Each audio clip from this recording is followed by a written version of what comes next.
February 28 पासून मार्च 20 स्वामी प्रकट दिवस येईपर्यंत तुम्ही रोज 21 दिवस हा मंत्र रोज बोलायचा आहे। पुढच्या महिन्यात 20 मार्चच्या दिवशी स्वामी महाराजांचा प्रकट दिवस आहे। सर्व भक्त सर्व स्वामी सेवेकरी आतुरतेने ज्या दिवसाची वाट बघतात तो दिवस मार्च 20 शुक्रवारच्या दिवशी आहे।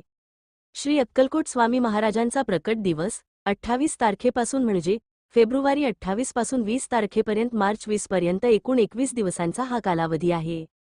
या 21 दिवसांच्या कालावधीमध्ये तुम्हाला रोज सकाळी किंवा संध्याकाळी देवघरासमोर स्वामींच्या समोर बसून 21 वेळेस या मंत्राचा जप करायचा आहे।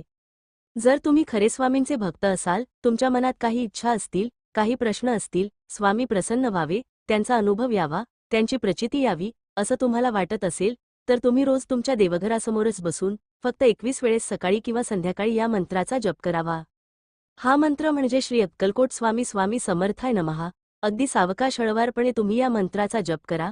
तुमच्या मनात जेही भावना आहे, ज्याही इच्छा आहे, ज्याही गोष्टी तुम्हाला मागायच्या आहे किंवा स्वामींना सांगायच्या आहे, ते तुम्ही सांगू शकतात। लक्षात ठेवा, फेब्रुवारी 28 पासून मार्च 20 पर्यंत